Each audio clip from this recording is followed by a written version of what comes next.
Welcome to 3 Count Commentaries. This is your host, MagMongoSlade. Today we're going to be talking about Monday Night Raw from August the 29th. A show that was slightly better than usual. The storytelling on Raw is starting to make a little bit more sense. Still some questions to be had, but it's starting to come together. But first, we got to talk about news and notes. First note is probably the biggest note. Vince Russo claiming that he was a consultant for USA Network in relation to Monday Night Raw for 2 years. There's nothing really to discuss on this except for it's a claim that Vince Russo is making, and he was pretty upset that nobody wanted to talk to him about it. It seems like nobody really cares, and most people don't think it's true. Well, the thing is, we know, a few things for a fact. One of them is that Vince Russo has consistently called these networks trying to become a consultant on these shows. For the record, for people who don't know, if he was a consultant, he would not be working for the company. He would be working for the network. And basically what he would do is critique the show. He just basically be a paid reviewer, in one way or another. It seemed nobody else cared, and he went online and was kind of, complaining about other people not talking about it. So apparently it lasted from, he said it was 2 years, from 2020 to 2022. So he said about WrestleMania 2022, it was over. During this time, of course, he kept saying that he wasn't angling to get a job at WWE, and he wasn't angling to get a job anywhere. He didn't want to work in the wrestling business, and this is why people don't believe him. He's consistently lied about either, things that he was doing or was trying to do, and it was just a consistent lie. It wasn't too long ago that he was doing Vince versus Vince, his last email exchanges with Vince McMahon, and I didn't believe that crap either. It was just something about it just came across as super phony to me. That Vince McMahon, at 70 some odd years old, while at the time running a multi-billion-dollar company, is taking time out of his day to email back and forth with Vince Russo. And apparently nothing salacious came out of it because nobody talked about it. I mean, he was doing like this weekly series of my final conversations with Vince McMahon, and nobody cared. Nobody gave a damn. So, of course, nobody gave a damn about this either. So, whether it's true or not is irrelevant because he had no impact on the product. You could take Ringside News for a grain of salt, but here's the story from Ringside News. So, apparently, Vince Russo, on his show, he put out a trailer, which he admitted to being a Raw consultant for the last 2 years. It goes, "I've been keeping a little secret for the last 2+ years. I want to come clean. Well, bro, I'm going to break the news to you on this show. I have not said this publicly before. From March, pre-Mania, bro, it was right before Mania in 2020 up until Mania 2022. So basically, bro, for 2 years, I was a consultant for the USA Network. For 2 years, bro, the USA Network paid me very, very well for his opinions on Monday Night Raw. Okay, well, thank you. I'm glad USA Network got their money's worth. So Ringside News says, quote, "Ringside News reached out to confirm this claim, and we were told something very interesting. A tenured member of the creative team confirmed to us that some people have worked with the USA Network to consult Raw, but Russo's name was never mentioned.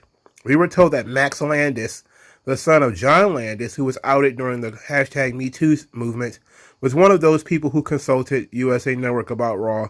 We were also told that, quote, a few ended up on the phone with WWE lead writers. Russo was certainly not one of those people." Our source went on to say that, quote, if Vince Russo was a consultant, it was a waste of USA's money. If he wasn't, it doesn't matter because no one cared anyway. He said, it should be noted that Vince Russo hasn't been employed by WWE since he left the company all those years ago. That isn't to say he didn't try to have his ideas heard. Yeah, because he has consistently been talking about sending emails to Vince and trying to talk to him and all that kind of stuff. He's a bugaboo. You know, to bring back that old term, he's a bugaboo. He won't leave these guys alone. Apparently, he claimed he was never going to talk to Vince McMahon again. You know, and it's just been ridiculous, man. He's been obsessed with Raw, especially, you know, for over 10 years. Now, breaking down the Ringside News report, Max Landis admitted that he was a consultant on Raw, that he actually used to help work on Raw. This was years ago, though. I don't know if this was recent. That's the thing. Like, that's the question. Is this recent? You know, the Max Landis thing. Because Max Landis used to do videos on wrestling. I don't know if you guys remember this. He did the intensely important When Wrestling Isn't Wrestling video. And that kind of opened some people's eyes to the wrestling business. He actually used to do videos on wrestling and stuff like that, too, that were actually kind of fun. So I think that's what during his time as a consultant. Now, has he been a consultant recently? We don't know. Ringside News didn't give us a time frame. Same thing for Vince Russo. Vince Russo, so that means they couldn't confirm or deny, you know, if you read the report correctly. They can't confirm or deny that Vince Russo was a consultant because he wouldn't have worked for WWE. He would have worked for USA. That means somebody from USA Network will have to confirm or deny that they had some type of connection with Vince Russo. And ultimately, nobody cares. Nobody gives a damn. You know, he had no effect on the product because he complains every single week about the product. He hates everything. So ultimately, what impact on the product has he had? And he had even less impact since then. So coming out saying all this stuff publicly was for what exactly? And that's kind of my question. What was the point of all of this? You coming out and I'm gonna spill the beans, bro. It's like, okay. So what? What's the big deal here? You were a consultant that nobody listened to. You know, if none of your ideas got through, then why does anybody care? Unless your ideas did get through, then what? We got to blame you for some of the horseshit that happened on Raw recently? Are you going to take some of the blame for it? You know, so it's a double-edged sword. You talk about how terrible Raw is, how terrible everything is, but you claim I was a consultant. Okay. Did any of your ideas get through? No. Did you, or are you just a reviewer and that's all you were doing? You know, but ultimately nobody cares. You know, Vince Russo can shit or create diamonds with his bare hands, and I thought anybody would give a damn. You know, so it is what it is. Another little interesting tidbit. This is not, you know, super news or anything like that, but Rhea Ripley, they attempted to cancel Rhea Ripley. What did she actually do? Well, apparently, a man that they believe is her father, I don't know if that's her father or not, posted some pretty spicy memes on Instagram 10 years ago. Yes, they're digging back into Rhea Ripley's likes from 10 years ago. And apparently her dad posted some spicy, borderline racist memes, to which I think her dad was a Trump supporter or something like that. To which her dad is Australian, by the way. But I think her dad was like a Trump supporter or something like that. And she apparently liked these memes. Now, of course, if you go back 10 years, she would have been 15 or 16 years old. And this has become the new trend that they dig through your Instagram and your Twitter looking for stuff to complain about. They recently did this with another celebrity where they talk about her family were Trump supporters. And that's enough to get her canceled. Not that she was a Trump supporter. And that's kind of how like this creep and evil is going. It went from you are a Trump supporter, therefore you should be canceled and you're evil and you suck, to, well, you might not be a Trump supporter, but your family is. You know somebody who is. You like something that might be. And it's like, this is ridiculous and it's childish. Of course, it had no effect on her career, and it shouldn't. These people need to get a fucking life. Just get a fucking life, bro. You know, like, if you got time to scroll back through somebody's Instagram or Twitter or whatever, going back 10 years, you apparently ain't got no goddamn life. You know, all this purity testing, it's incredibly childish. And, like, nobody gives a fuck, really. She's Australian anyway, so who cares? You know, so, like, who cares if she supported Trump? She couldn't vote at the time she was 16. And she's Australian, so who gives a fuck? Like, no part of this makes any sense. You know, so if you don't like her dad, that's too bad. You know, and now what? You know, like, we're kind of stuck at this position where her dad's not in the ring, so who gives a shit? Oh, I'm going to be mad at her for liking the tweets. Look, come on. I'm an adult. I certainly have better things to do than to be mad at what teenagers are doing online. I don't really give a damn. All right, so that's it mostly for the news. Just people trying to cancel Rhea Ripley and Vince Russo either lying or being honest, and yet nobody cares. All right, so let's get into Raw. First match they did some interesting stuff where they shot this angle before the show, and they put it out on social media where Riddle and Rollins were fighting in the parking lot. So the WWE parking lot is getting as bad as the NXT parking lot. Apparently it's on site every time they fight each other. Every time they see each other, they got to fight. So they were fighting in the parking lot. This led to a conversation that the two of them had a little bit later. And this was very interesting. All right. So they had the little split screen conversation where Rollins says that Riddle has been a thorn in his side and that Riddle isn't on his level. And nobody likes him. They can't stand him. And that at Clash at the Castle, he's going to finish him off and then move on to the Unified Championship, which is what, he wanted from the beginning. Riddle says that Seth Rollins is afraid that he's going to embarrass him and that there's only one man in his family, and that's Becky, bro. So that's kind of the long and the short of the split screen. Seth Rollins did all of his cackling and all his ha ha ha ha. He just did just the whole thing. Then they went to commercial and then they came back and they said that there was some post materials that, how these guys talk to each other when the cameras are gone off. And Seth Rollins is now deadpan. And he's like, Riddle, you there? And Riddle's like, yeah. And so Rollins said to him, you want to bring my family into it? He said, let's talk about your family. He said, oh, you ain't got one because your wife divorced you and took the kids and don't want to look at your bitch ass anymore. And then Riddle just, for starters, that was like a dagger in his heart. Then Riddle just kind of flew off the handle. He started cussing and his face got all red. It was great. Now, the promo segment itself, the split screen, it was basically generic WWE fare. When they doubled back to it with the whole, hey, this is what these guys talked about before, afterwards, when the cameras were still rolling and they were still in contact with each other through the headphones. That took this thing to the next level.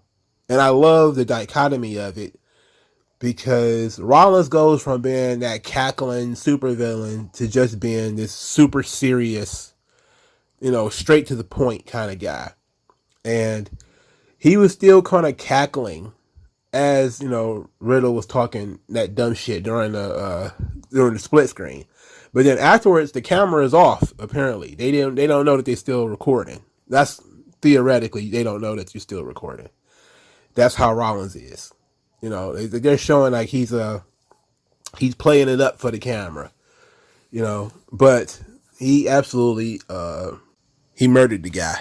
That was pretty crazy right there. I loved it. I thought that was fantastic. They used some, they bleeped out some foul language from Riddle. He didn't actually get to use the foul language, but they bleeped it out. This also happened later in the show. So maybe they figure, we'll push the buttons a little later in the show rather than early. So I think this is maybe this happened an hour, probably the second hour, maybe. Yeah, about between 9 and 10 o'clock. I think that's when this happened. So this was phenomenal. This was really good. The personal nature of it, like I said before, it's been so many fight scenes between the two of them. I don't remember what this was even over. Like, I don't understand how this started. Like, it's just been, hey, these two guys were supposed to wrestle. Then Rollins stomped Riddle, and then Riddle was out. And then Riddle came back. And then Rollins stomped him again. And then Riddle was out again. And then they've been arguing and fighting each other ever since. And it's kind of been like, what was the exciting incident? I feel like I have to go back too far. I know that their match at SummerSlam was canceled. So I have to go back. All right. Back. That's a lot of information I got to go through. So it's nice that they just threw another log on the fire. Because now this is something that they were fighting over. Riddle just said some really a light jab. And Seth Rollins threw a cannonball through his goddamn chest. That was excellent. Also, Matt Riddle finally got his name back. They're calling him Matt Riddle again, which I figured was inevitable anyway, considering, I think the only reason they got rid of his name was because he was going through that rape thing, that rape lawsuit. But now, since that's been over for a while now, maybe that's why they gave him his name back. But I also heard they're going to give other people their names back. Yeah, maybe Austin Theory is going to get his name back, and of course, everybody's talking about maybe Piper Niven, or Pete Dunne getting their names back. We'll see. But they have given Matt Riddle his name back. It is on the marquee. His name is Matt Riddle again. It's like, yay, I never stopped calling him Matt Riddle, though. So it didn't bother me none. And to be quite honest, it wasn't until I actually saw it in the on the Clash at the Castle rundown that I even thought too much about it. Because I was like, I've been calling these guys by their names the whole time. But that was nice. I loved that segment. That segment was great. Also, one more thing about Matt Riddle that I want to talk about. Apparently, WWE put up a video of him helping to train Liv Morgan for her Clash at the Castle match with Shayna Baszler. They were training with, I think, Daniel Gracie. And to me, I like that. It would have been nice if they'd have mentioned it. It would have been nice if they showed it on SmackDown. Maybe they'll show it on SmackDown this week.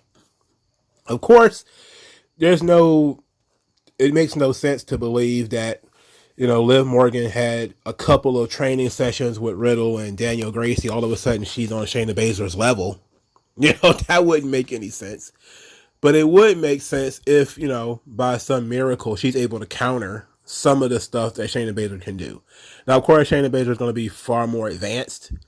So maybe she counters some of her moves into other moves, but whatever. I like the idea, though, that Riddle is involved as a, jiu-jitsu guy and is helping Liv Morgan. I think that actually works for both characters. It would work a little bit more if Riddle was actually working on TV, but they're changing the character of Riddle right now from the fun-loving, sort of, Randy, let's go, bro, to a little bit more serious Riddle. I don't know if that's I don't know what kind of effect that it's going to have on him. We don't know yet, clearly, because he was super over, especially with the kids. Under the Vince regime. We haven't seen Riddle do anything under Triple H yet. And we haven't seen Seth Rollins do anything under Triple H yet. Seth Rollins, of all the people who have kind of been put on the back burner by the power takeover of Triple H, I think Seth Rollins is probably number one. Vince loved Seth Rollins and was using him a lot more often, even in just nonsense matches and promo segments, than Triple H has. And you would think that Triple H would be a bigger fan of Seth Rollins, considering he's an NXT guy. But at the same time, I think Triple H has kind of been focused a little bit on younger talent. Not quite. Can't even say younger. Other talent. Let's put it like that. Let's just say other. Right? Because not everybody that he's focusing on is young. All right, let's go to the first match. First match of the show. AJ Styles and Dolph Ziggler lose to the Judgment Day. So Judgment Day still have the other side as their theme song. So they have a group theme song, but they also have individual theme songs. All right, I respect that. The Judgment Day win the match. Okay, they kind of needed to win. Dolph Ziggler is a loser, so that happens. Judgment Day is about to leave. Of course, they're celebrating their victory, in which, as they are leaving, Edge pulls up. So they decide to go to the ring and call Edge out. Rhea Ripley called out Edge. Finn Balor says he's tired of these legends. He keeps beating these guys, but where's his documentary? Where's me A&E specials? Then Damian Priest said that he had Edge beat last week. He was a man of his word. There was no Judgment Day. But now they're not in Toronto, and that show is over. And tonight they're going to finish him. Edge appears, said that he didn't come back to steal their spotlight. He came back to show them how to get their own, but they were too impatient, and they didn't get all of his lessons. Then he called Damian Priest a caveman who will be single for the rest of his life because both him and his wife were the pants in his house. It was a nice little male feminist rant from Edge here. Because Damian Priest has said that he won't be saved by the person who really wears the pants in his house, being Beth Phoenix. And now Edge is like, both of us wear pants in our house. I'm like, come on. Come on. We couldn't let that go unaddressed. we could have let that one go unaddressed. Okay. Then he said he didn't come alone, and the Mysterio started attacking Judgment Day with the kendo sticks. This led to a standoff between Rhea Ripley and Dominic, which, Dominic, being good guy Greg, didn't want to hit Rhea with the kendo stick. He kept faking like he was going to do it, but Rhea knew he wouldn't. And then it's this prolonged segment where she kind of sun's getting real low. She tries pulling a Black Widow. Sun's getting real low, Dominic. And he was like, yeah, I guess. And he starts putting the kendo stick down, and as she's kind of motioning for it, then she kind of goes over like you see in those old police shows where he got a hostage. You don't want to do this. You don't need to do this. Just give me the gun. Come on, just give me the gun. And then, he turned over the kendo stick to Rhea Ripley, who was then going to bash his skull in because she's evil incarnate. But Edge and Rey Mysterio was there to protect him. So it all turned out good in the end.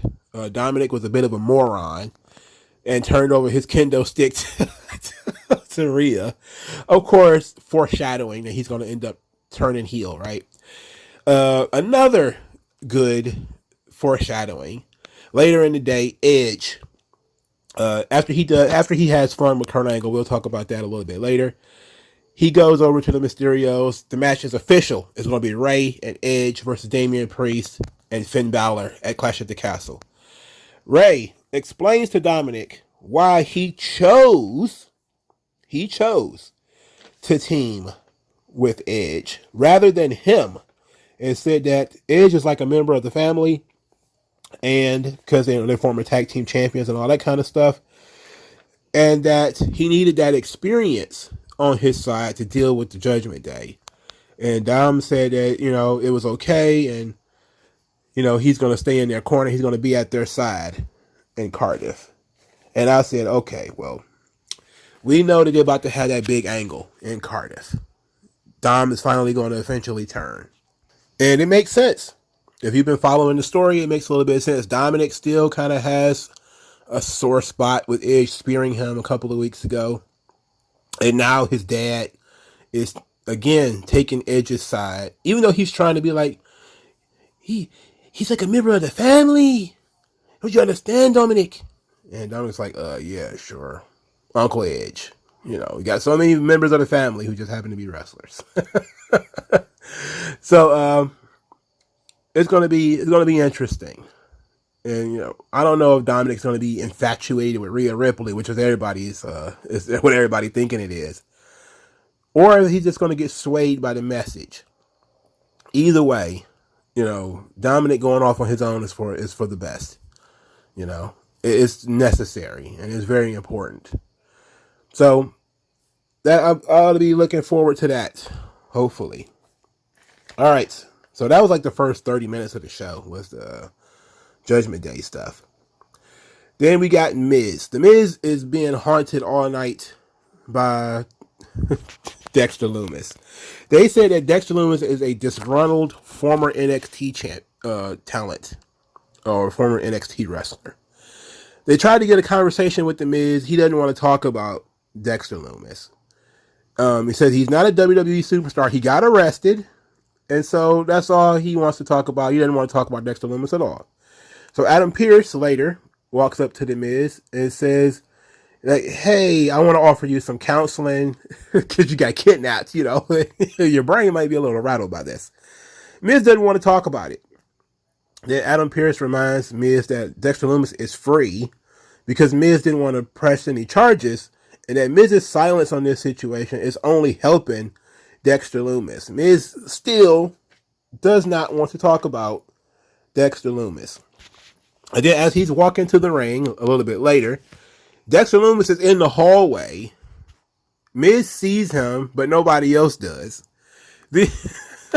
He doubles back to try to attack this security guard who he thinks is Dexter Lumis. Now, apparently, between the walking down the hall and the cut to the Miz and back, Dexter Lumis is gone again. So they're pulling Undertaker tricks with Dexter Lumis. So the Miz is paranoid. He's flipping out.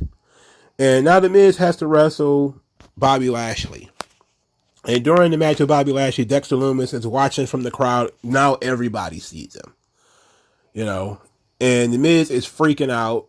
He's, you know, trying to get Ciampa to attack Dexter Lumis, only to get ended up in a hurt lock and he lost. This match was entirely too long, by the way. Especially for the finish that they were doing. They did a good job of trying to get some heat on Ciampa because he continuously interfered in this match.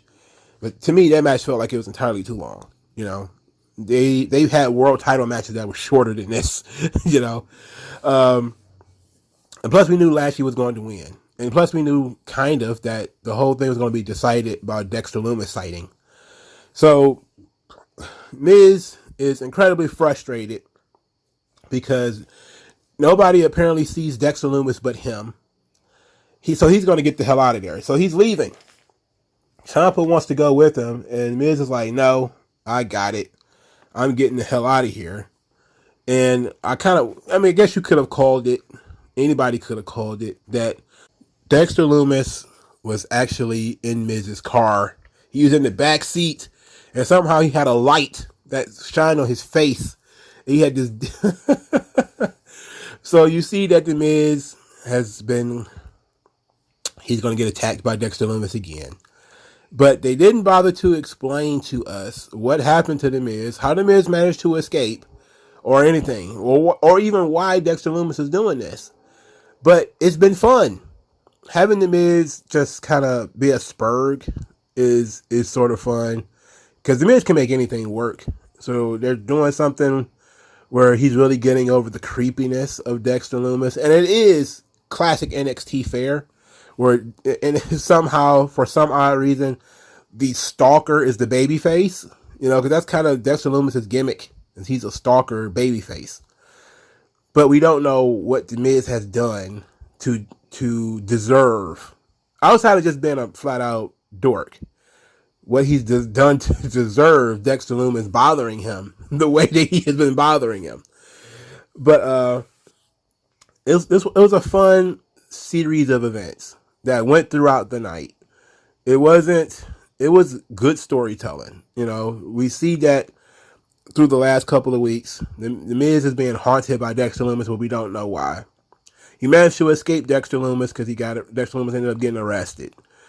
But Dexter, because the Miz don't want to talk about it, Dexter Lumis is free again, back to following him around, and now is apparently hiding out in the trunk of his car and going to do horrible things to him. This is kind of fun. I'm kind of enjoying the Dexter Lumis because it's not too much. It's not too silly. It's also not too much. That's kind of one of the problems I had with Dexter Lumis in NXT is it got silly after a while. Like he was commanding a horde of zombies and all that kind of stuff.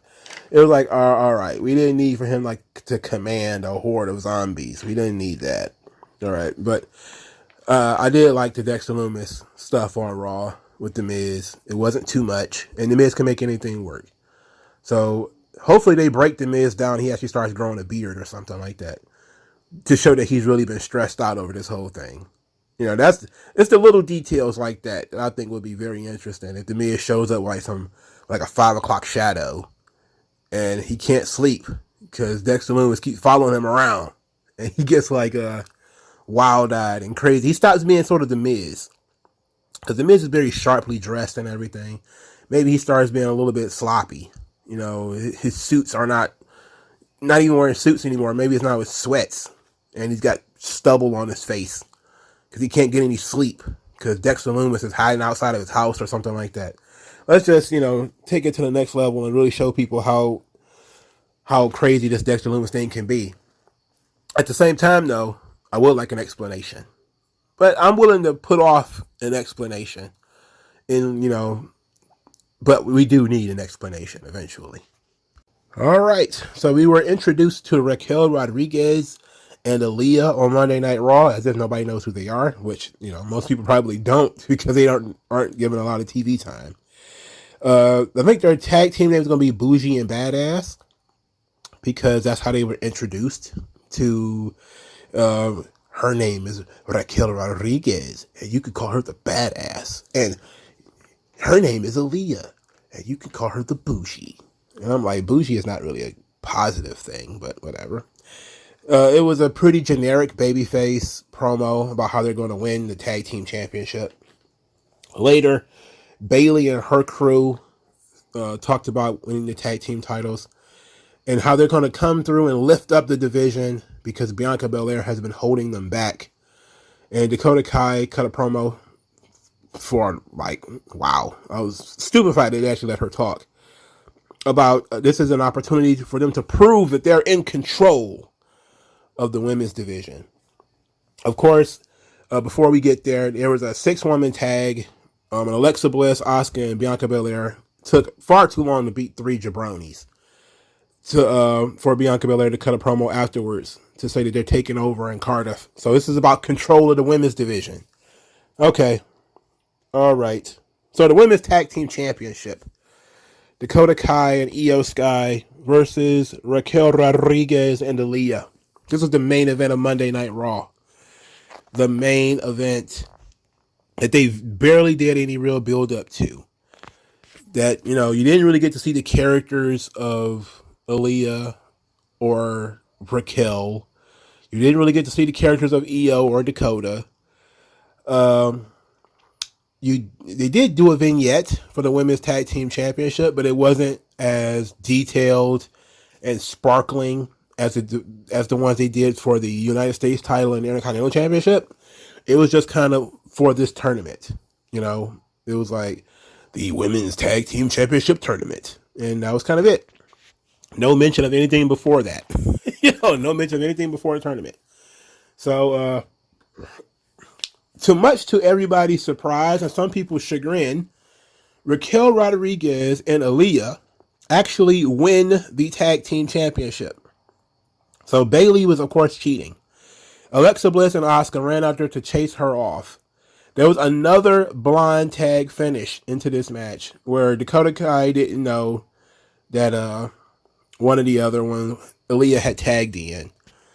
She got rolled up and pinned. The crowd was absolutely dead until the finish because none of these people are over. They don't know who any of them are. And now Aaliyah is a champion in WWE. Aaliyah. Look, there's positives and negatives to this. All right. It was a nice swerve because everybody assumed that Bayley's group was getting a lot of TV time because they were going over in the tournament. So everybody sort of assumed, foregone conclusion, Dakota Kai and Io Shirai are going to be the tag team champions. They threw a monkey wrench in that by having Alexa Bliss and Asuka cost them the titles. You know. All right. I like that. I like that Raquel Rodriguez is a champion. I was kind of bitching that she was put on the back burner after this whole thing, and she kind of got replaced with Liv Morgan, even though I do think it was kind of the right time. You know, Raquel hasn't been around long enough. Most people, if you didn't see her in NXT, you don't know who she is. They still got her doing the super smiley baby face thing, which probably isn't doing her character any justice, but whatever. I remain that, you know, she is one of the futures of this women's division. She's, again, it's the triumvirate. Bianca Belair, Raquel, and Rhea. Those three are the future. After the four horsewomen, those are the three. All right. So Raquel needed to take the next step. And after having those matches with Ronda Rousey, where she got really close to becoming the singles champion, there's no room for her in the singles division. You know, the two champions are pretty solid right now. So they put her to the tag team division and they just put her with Aaliyah. I don't understand what they have in common. It was just a random tag team thrown together for the purpose of this tournament. And then they won. And I am in agreement with pretty much everybody. They won't be champions very long. Okay, so I'm thinking a month maximum before they drop the belts to somebody else. Probably drop them to Io and Dakota. But the purpose of this swerve here was to put some heat on the 6-woman tag match. Because Bayley is going to, of course, blame Alexa and Asuka for her girls losing. So, and then, of course, after the match, Bayley and her troop was going to jump Aaliyah and Raquel. But then, of course, Bianca and all them came out there to stand side by side with the new women's tag team champions. Everybody expected Sasha Banks and Naomi. I think some people even mentioned that Sasha Banks and Naomi were going to show up the day of the new champions, and a sort of the same way when John Cena won the title from Rey Mysterio, and then CM Punk immediately showed up. But I'm guessing they could wait. Maybe they'll put it off till next week or even at Clash at the Castle. There's no doubt there. To me, there was no doubt they were coming back anyway. So I don't look at it as a feather in Triple H's cap if he's able to bring back Sasha Banks and Naomi. I think they were coming back anyway. But everybody was waiting for it, and apparently they didn't. We're not going to get that right now. But now we're kind of stuck with Aaliyah and Raquel as tag team champions in a situation in which the belts are going to try to make them. And these belts are cold as ice because they've been dormant for 3 months. So, you know, they're cold as ice. And now you've got somebody in Aaliyah who, again, is not over. Raquel, they changed too much about Raquel. That's Vince's decision, though. I think if they'd have brought in Raquel as her NXT character, she'd be further along. But they turned her into a smiling ethnic babyface, which, I don't know. Maybe Triple H will do something about that, hopefully. He just hasn't gotten around to it yet. But and maybe giving her own theme song back, because I actually preferred that to her generic Hispanic theme song. I hate it so much. Like, oh God, this sucks. Let's go back to her original theme. Like, we didn't burn it, did we? It didn't go through the shredder, and it's music. You can't destroy it. You know, it's not outdated. She literally had this song earlier this year. So let's go back to that. But I'm not upset. They did it was a nice storyline reason as to why Aaliyah won. And plus Dakota Kai doesn't win something, which is good with me. I'm always okay with Dakota Kai not winning anything. She sort of sucks. All right. So Kurt Angle was on the show. This was excellent. I expected them to do a little bit more with Kurt Angle, but you know, here's what they did do. Kurt Angle came out there and talked about how great it was to be in Pittsburgh. He looked like he was about to fight. He wasn't wearing a shirt. And I was like, wait a minute. What's Kurt Angle doing here? And they did a segment with Alpha Academy. Chad Gable talked about how Kurt Angle is his hero, and that Kurt Angle's story motivated him. The Alpha Academy is always looking for new members, but there's no talent in Pittsburgh whatsoever. Then he said for one night only, Angle is accepted into Alpha Academy. And they give him a Letterman jacket because now Alpha Academy has Letterman's jackets, which is dope. They're kind of plain right now. I guess they haven't figured out what kind of logo they're going to put on it yet. But Angle passed. Then Chad Gable was upset, started shooshing Angle. Angle got upset because you don't shoosh him.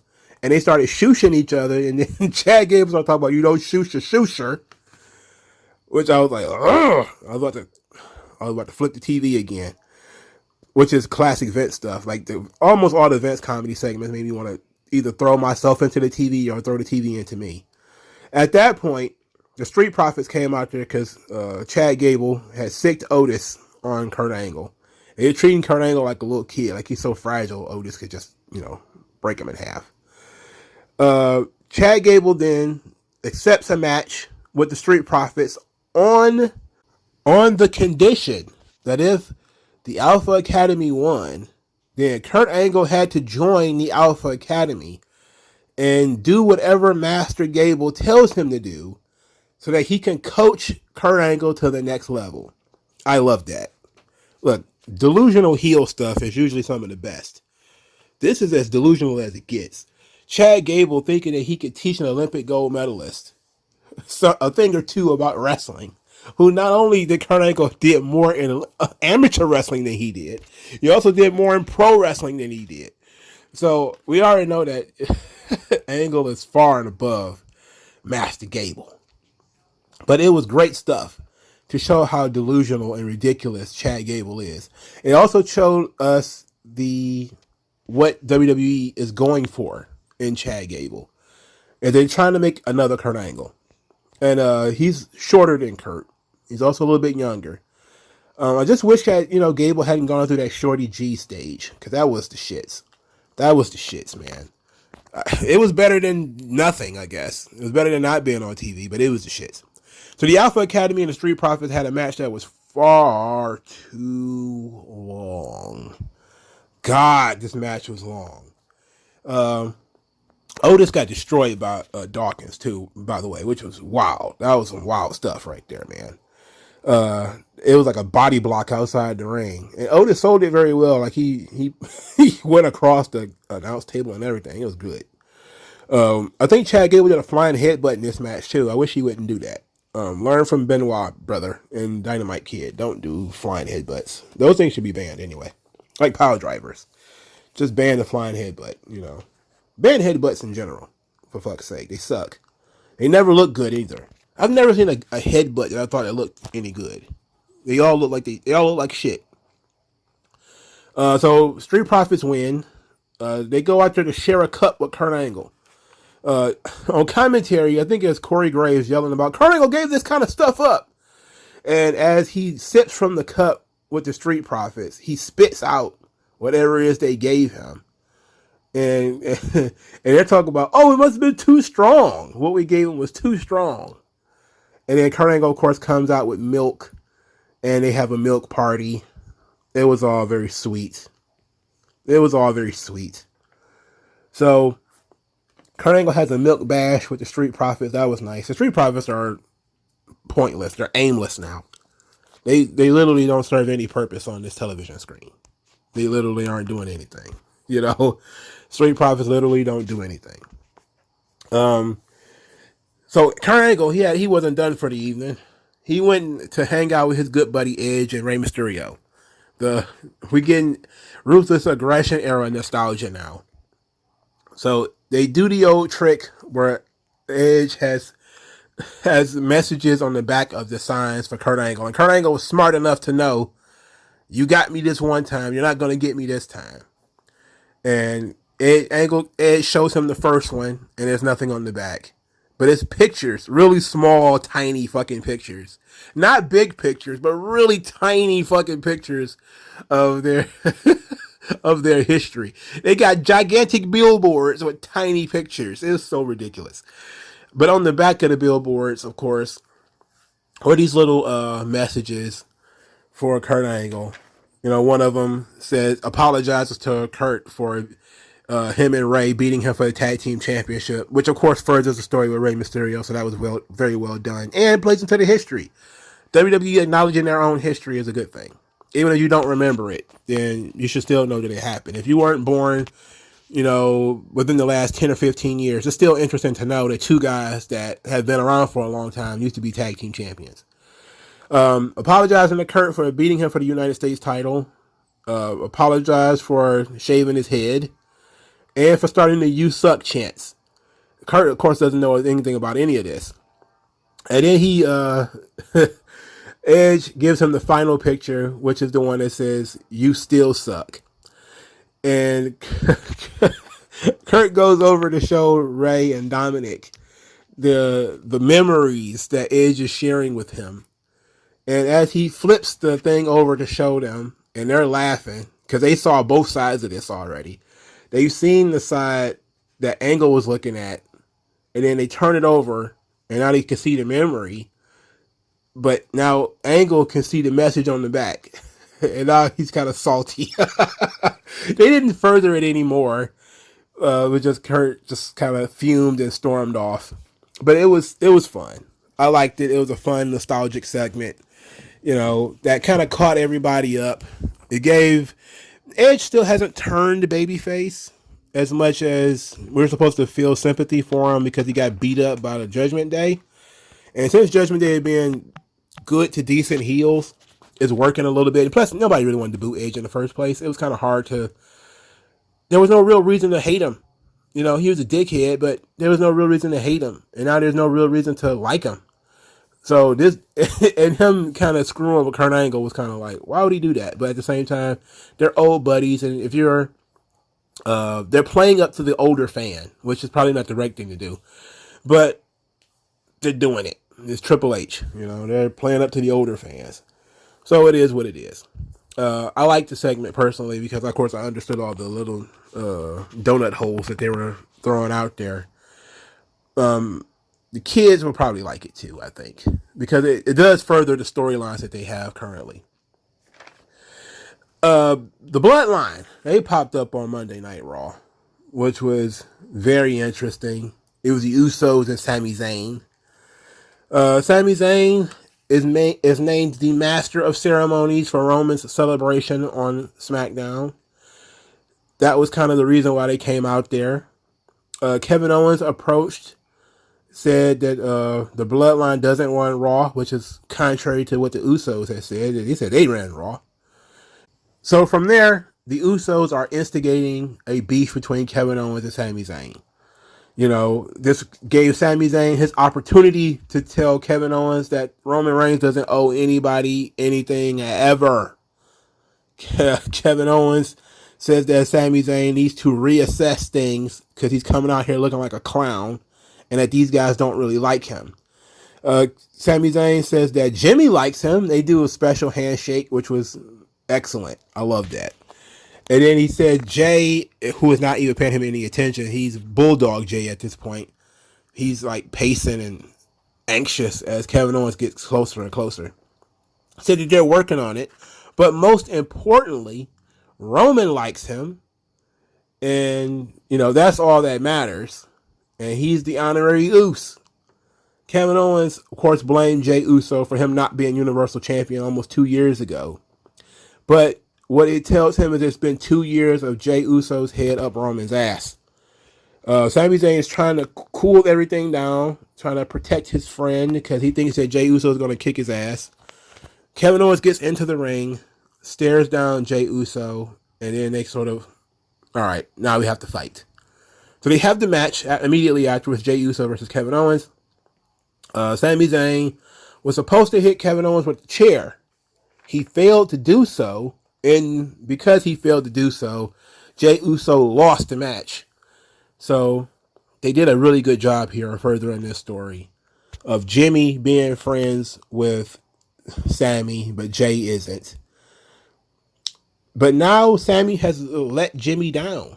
You know, Jimmy had his back, and Sami just couldn't He just couldn't pull the trigger, couldn't hit Kevin Owens with that chair. It's his good buddy, Kevin Owens. He didn't want to hit him with the chair. I love Sami Zayn in this role. He's been phenomenal. You know, the tepid nature of his character, that he's jumped both feet into the bloodline thing, and he wants to be accepted.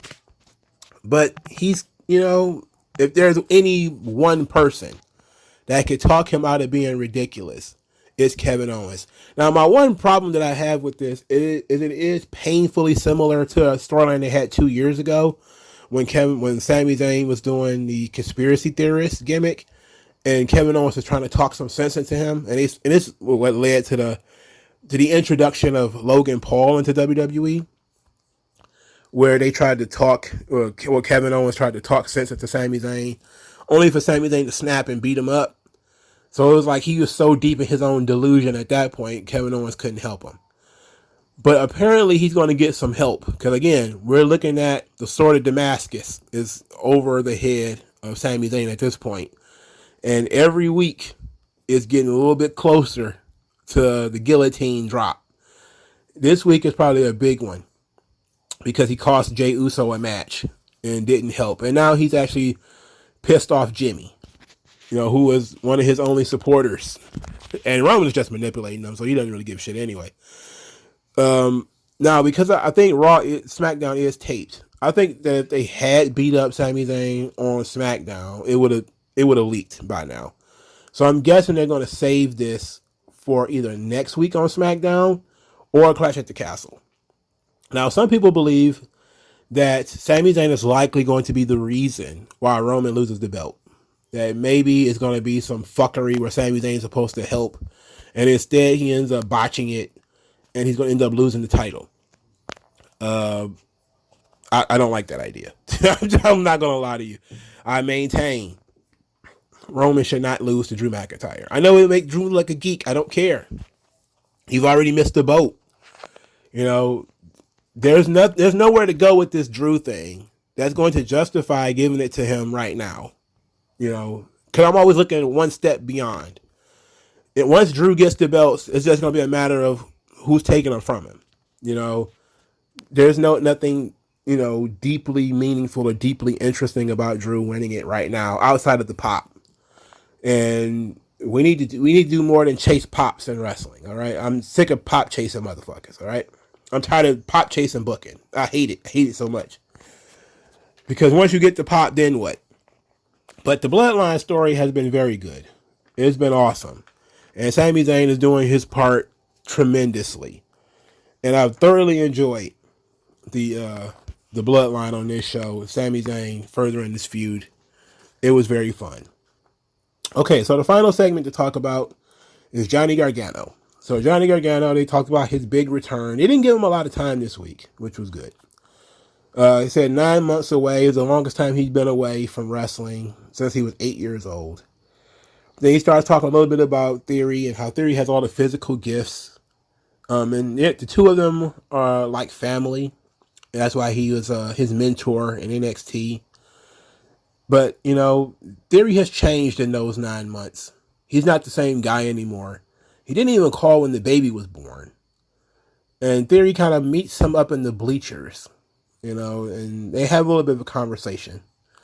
And then Theory says that, talk about not calling. You didn't call when I won the United States Championship. You didn't call when I won the Money in the Bank. And he says, then you just pop up here. He says, I'm thinking that you're kind of jealous. He says, you were at home playing stay-at-home dad, watching me achieve all of your dreams. And I thought oh, I like this. It's slightly uncomfortable, because it might be some truth there to it. So it's a little bit of truth there. And, Theory, of course, just kind of leaves him to sit and stew in that. So we didn't get a lot of Johnny Gargano this week. They probably, it might have actually been shot last week, because it was in an empty arena where they have this sort of empty arena. We're talking over here near the bleachers kind of thing.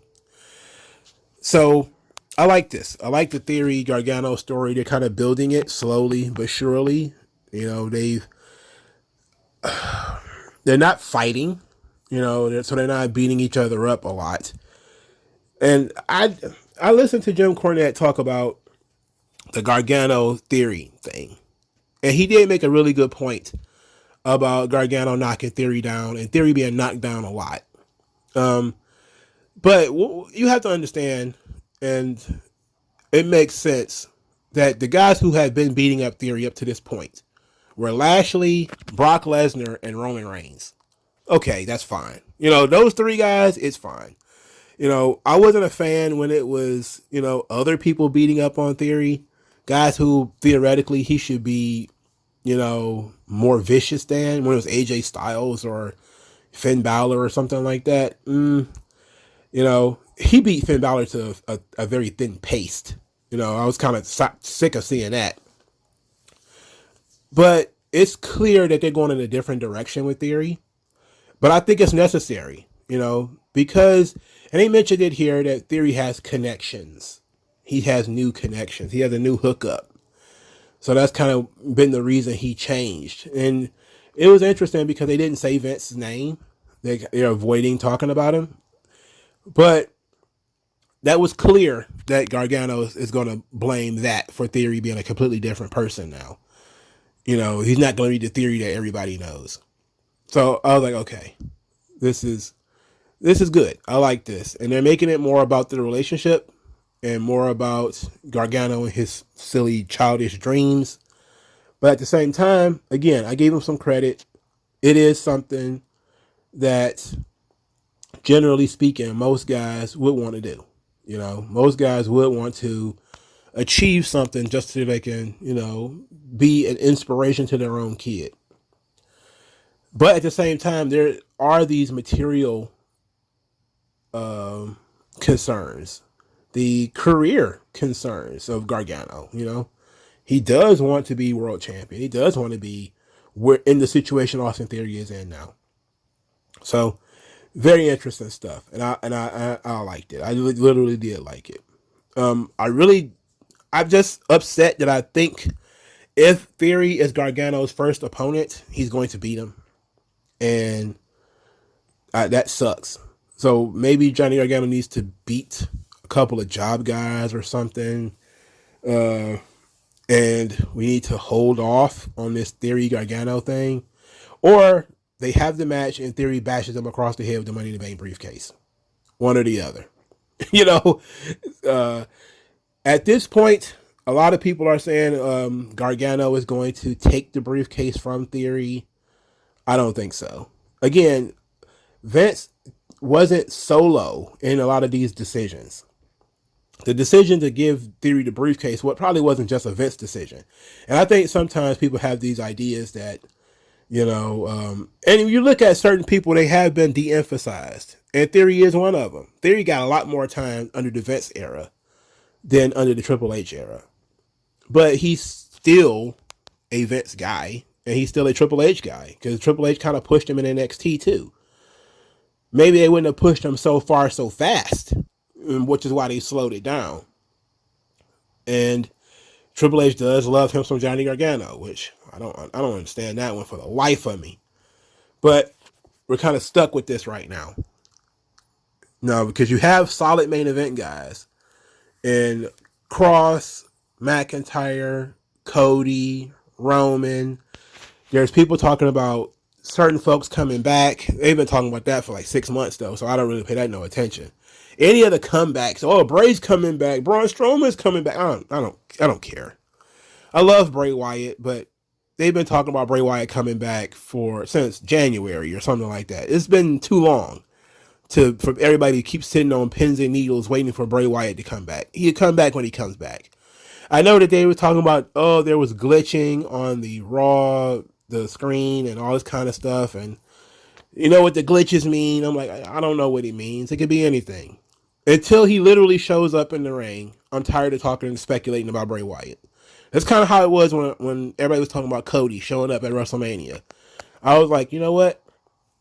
We'll see it when it happens. I'm tired of speculating. There's no point in the speculation. You know, it's not getting us anywhere. So you have solid main event guys, and maybe some guys going to be coming back. Maybe. So Theory can't really sneak in there yet.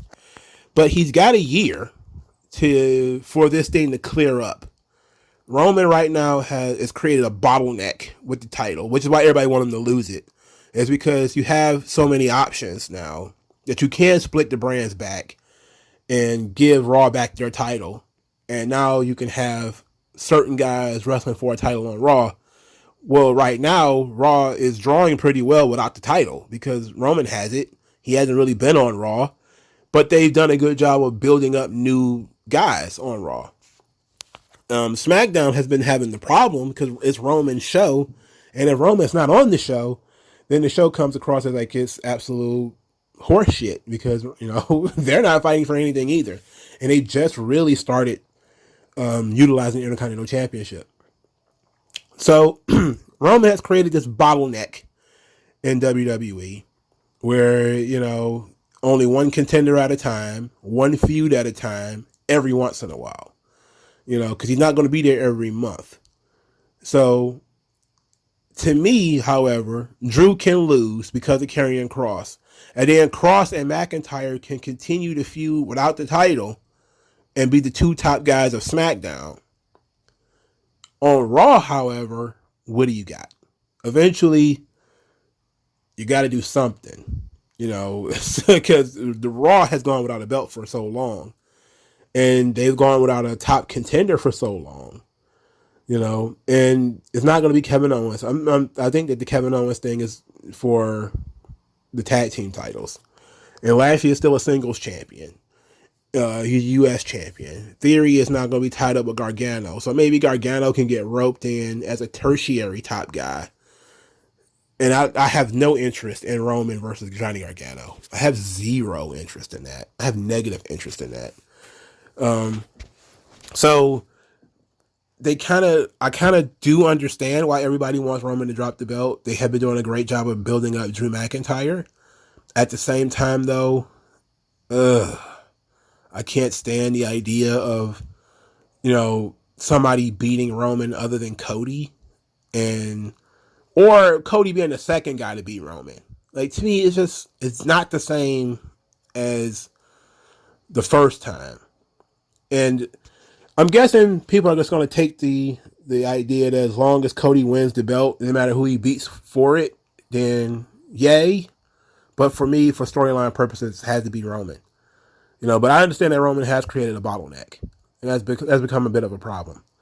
All right, Raw to me was a good show. I enjoyed most of it. The crowd was dead for a while there. The crowd are just not into these long matches.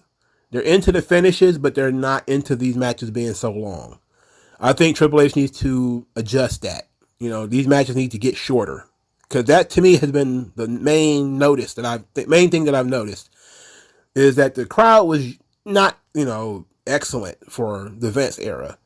But they were more involved than they are now. You know, like these crowds now are just basically just sitting on their hands until the finish. You know, they're not really responding to theme songs anymore. They're just kind of sitting there like, huh, wow, 14 minutes, this match is still on, huh? And it's like, you know, we need to, they've been doing things in the matches to make the matches more interesting. Like, you know, you got Dexter Lumis showing up and stuff like that. But it's still happening too late into the match. These things need to, you know, become a little bit more crisp. They need to happen a little bit faster. We need to speed it up a little bit when it comes to the matches. Either make the matches shorter or make whatever you want to happen in this match that people are supposed to be paying attention to happen a little bit sooner. You know, but, you know, people were dead for that main event. And they were just kind of surprised at the finish. But that was it. But let me know what you guys think. Like, share, subscribe. I'll talk to you guys later, man. Peace.